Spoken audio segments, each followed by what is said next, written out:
On March 30th, 1990, Teenage Mutant Ninja Turtles was released by New Line Cinema. And it received mixed reviews from critics at first, but it was a box office success, grossing $202 million against a budget of $13.5 million, becoming the highest grossing independent film up to that time, surpassed in 1999 by The Blair Witch Project and becoming the 9th highest grossing film worldwide of 1990. But what stood out most in that film to me was the incredible animatronic costumes of the Turtles and Splinter, crafted by the legendary Jim Henson and his crew. As more films were released along the way with the live action TV series, it's pretty safe to say that the quality of the costumes had gone downhill.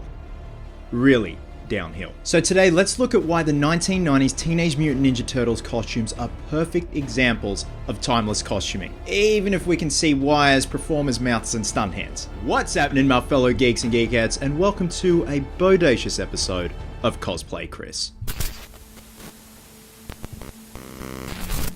Much of the production for Teenage Mutant Ninja Turtles actually took place in North Carolina, with a couple of location shoots in New York during the summertime of 1989 to capture famous landmark areas such as Times Square, the Empire State Building, and the Hudson River. Filming in North Carolina took place at the North Carolina Film Studios, where New York rooftop sets were created. Production designer Roy Forge Smith and his art director Gary Wisner went to New York for 4 months prior to filming and took still photographs of rooftops and other various locations. Whilst in New York City, Smith and Windsor were allowed to explore an abandoned Brooklyn subway line, as they could not gain access to the sewer, but the structure of the subway had the same principle as a sewer. After design sketches were created, the construction team used the studio's backlot to create some of the sets, but most notably, that beautiful and elaborate sewer set. The turtle costumes and the Splinter puppets were created by Jim Henson's Creature Shop in London.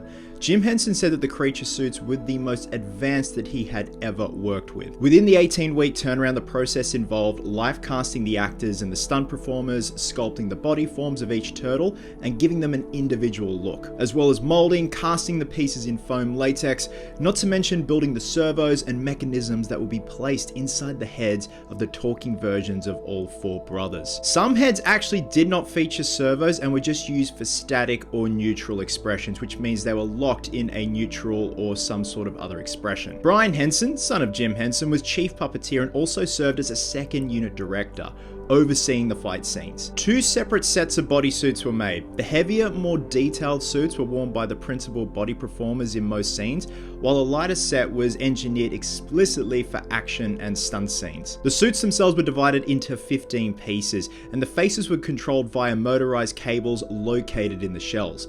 This technology, later refined into the Henson Performance Control System, paved the way for such later productions as Dinosaurs, which used many of the same puppeteers and creative crew. The Creature Shop also provided turtle costumes for the sequel, Teenage Mutant Ninja Turtles 2: Secret of the Ooze. However, they did not return for Teenage Mutant Ninja Turtles 3 or the TV series Ninja Turtles: The Next Mutation. And you can tell. What I also love is that each turtle has its own distinct shape and look. Now, I've always seen Leonardo as the handsome and rugged one because he is the leader. Whilst they've gone with a more curious and inquisitive look for Donnie, you've got Mikey, who has a much more youthful and childlike appearance. And then we have Raphael, the brawler and bruiser of the group, who has a very battle-hardened face, complete with scars. The Turtles' belts, weapons, and protection pads is something I had always tried to build on and off as a kid.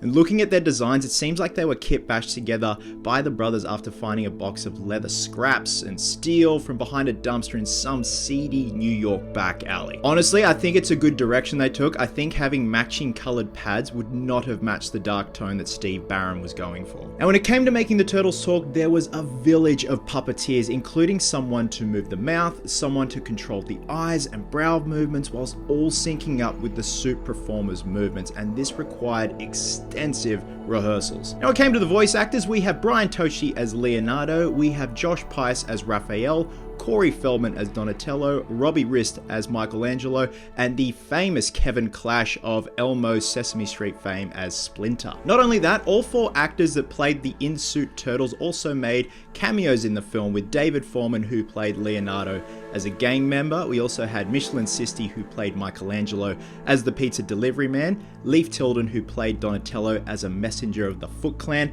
and Josh Pais, who played Raphael and also provided the voice for Raph as a passenger in the taxi. Pais would go on to say that wearing one of these servo heads was like standing in Grand Central Station during rush hour with a tin can on your head. And because they were filming by a busy flight path, the radio frequency from the planes would constantly interrupt the signal being used to control the servos in the heads, causing some very nightmare-fueled induced facial expressions at random times. Now, these costumes were state of the art at the time, and it helps when you have the man responsible for creating the Muppets at the design and fabrication helm. But these 70-pound slabs of foam, latex, and servos were a nightmare to wear. In an interview with The Hollywood Reporter, Raphael performer and voice actor Josh Pais went on to say, "It was an intense relationship between me and the suit.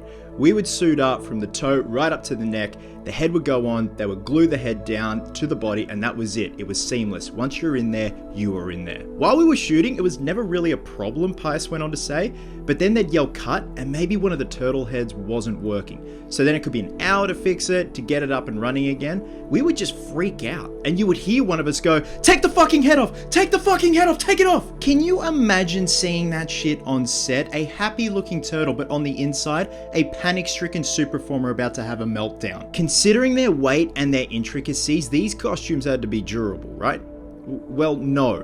The costumes needed constant fixing, entire limbs had to be replaced quite frequently, as even the actors' sweat began to break down the foam latex. Not to mention that the stunt-heavy fight scenes meant that these suits would cop an absolute flogging. But that's why we have spares. Despite the suits being unbearable to wear at times, along with the fact that the suit actors lost about 20 pounds during the shoot, these costumes are timeless, and in my opinion still hold up to this day. You buy into the fact that these are four brothers who bicker and act like real teenagers, not just four blokes in rubber suits. Bringing the Turtles to life along with Splinter was the epitome of a collaborative effort, and not only did Jim Henson and his talented crew do their most state-of-the-art work at the time, but you also have the suit performers, the stunt crew, who make these suits look easy to maneuver in. You also have the legendary puppeteer Kevin Clash providing the voice and bringing Splinter to life, utilizing the traditional hand puppet approach. You also have a fight with the Shredder at the end of the film that was brutal, dark, heavy, and really showcased how well these suits could move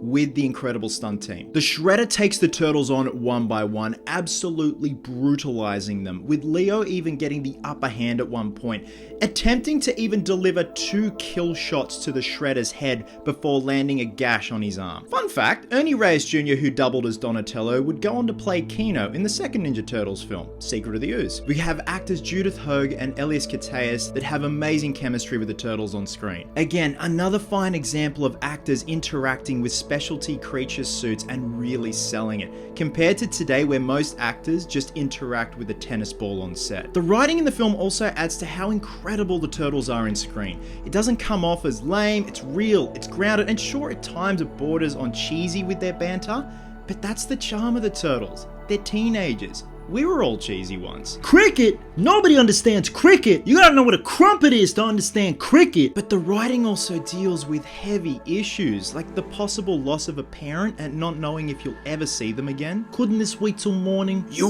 will listen now. It deals with family and how strong a bond it can be, whilst also adding in that it's more than okay to be different, and how to embrace being different, paired with the raw and gritty cinematography of John Fenner, who perfectly captures the late 80s and early 90s aesthetic of New York. Not only that, Fenner lights the Turtles in a way that either hides them in gritty shadow or harsh light, and still makes these Henson creations look more than believable.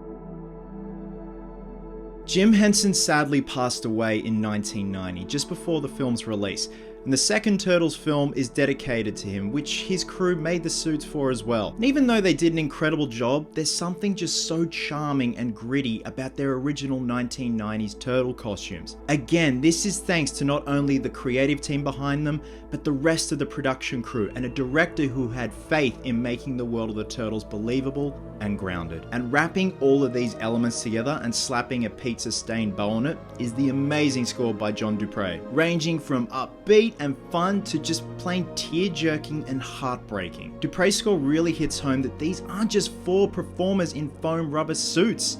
These are the Teenage Mutant Ninja Turtles. And when it all comes down to it at the end of the day, if I can still shed a tear from that one shot of Mikey shedding a tear or Leo embracing his brother after nearly losing him, then that is a job well done. And that is timeless costuming.